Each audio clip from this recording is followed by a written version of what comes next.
नमस्कार दोस्तों। मैं सीए प्रभाकर गुप्ता श्योर्स ऑफ टैक्स प्रोफेशनल के यूट्यूब चैनल पर आपका हार्दिक अभिनंदन। दोस्तों, कोई व्यक्ति कितना अमीर है या कितना गरीब है, यह उसकी प्रॉपर्टी से या उसके बैंक बैलेंस से पता चलता है।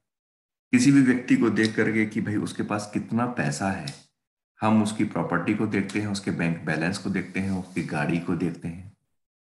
परंतु दोस्तों, क्या सिर्फ मकान को देख लेना या गाड़ी अगर उसके पास है, उससे ये मालूम पड़ सकता है कि वह व्यक्ति पूरी तरह से अमीर है?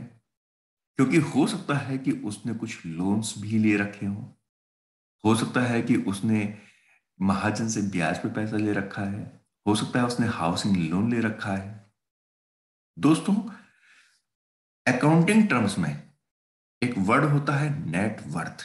नेटवर्थ मीन्स कि उसके पास एक्चुअली है कितनी वैल्यू, उस व्यक्ति की, उस कंपनी की, उस फर्म की वैल्यू कितनी है, उसको हम नेटवर्थ बोलते हैं। आज हम इस वीडियो में डिस्कस नेटवर्थ के बारे में करने जा रहे हैं कि नेटवर्थ क्या होती है और इसको कैसे कैलकुलेट किया जाता है।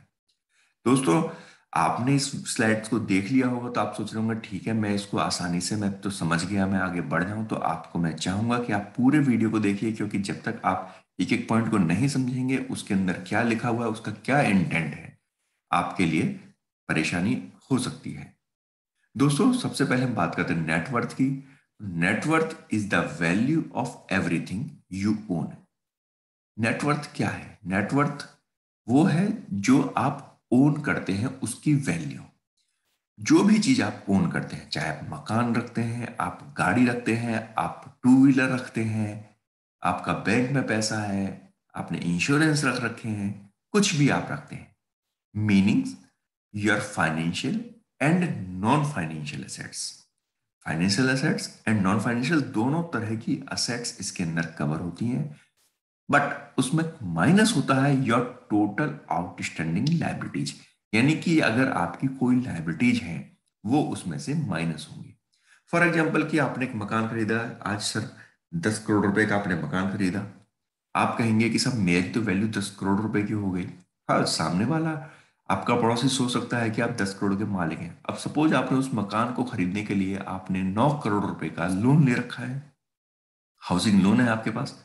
तो आपकी जो नेट वर्थ है वो क्या 10 करोड़ रुपए होगी? नहीं दोस्तों। जैसा कि हमने डेफिनेशन में बताया कि your financial and non financial assets minus your total outstanding liabilities. जितना आपकी लायबिलिटीज अभी ड्यू है, आउटस्टैंडिंग है, मींस अभी आपको देनी है, तो आपकी जो वर्थ है वो 10 करोड़ नहीं होगी, आपकी वर्थ होगी 10 करोड़ माइनस 9 करोड़ जो आपका लोन है।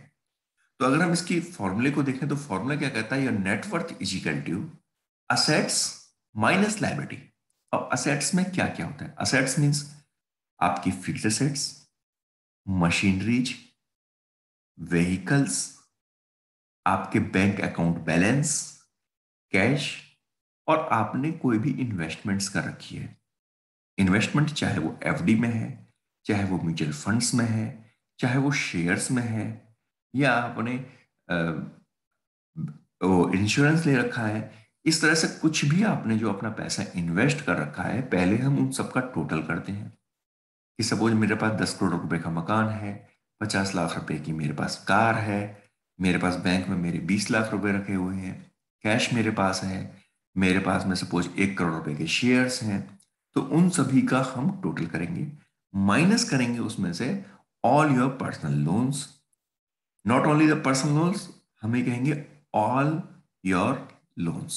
यानी कि जो भी आपने लोन ले रखे हैं, चाहे वो मकान के लिए, व्हीकल्स के लिए, या पर्सनल रीजन से भी आपने पर्सनल लोन ले रखा है, वो सभी पर्सनल लोन्स वो लायबिलिटीज बनती हैं। आपने क्रेडिट कार्ड ले रखा है, अब सपोज आपके पास क्रेडिट कार्ड है और आपने क्रेडिट कार्ड स्वैप कराया है, स्वैप करा के आपका लगभग आपने सपोज 1 लाख रुपए का क्रेडिट कार्ड का आपने परचेजिंग कर ली, तो वो आपकी नेटवर्थ में से माइनस होगा।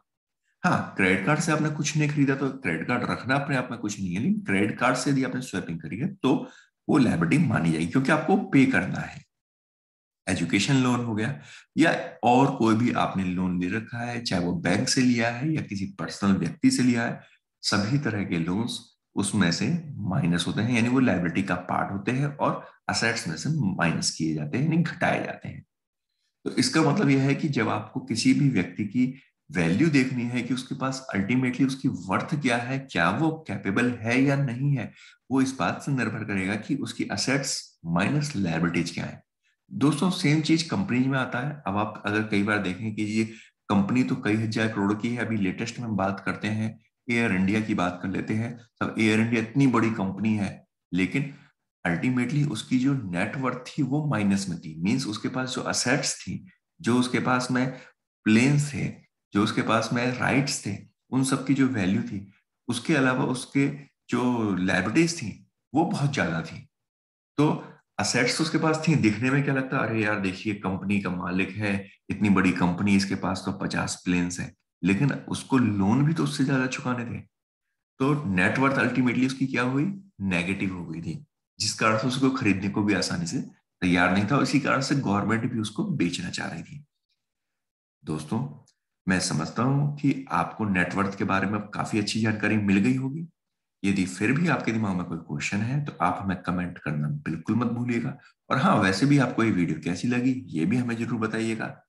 और आपसे रिक्वेस्ट करेंगे कि आप हमारे चैनल को लाइक कीजिए, शेयर कीजिए, सब्सक्राइब कीजिए। धन्यवाद।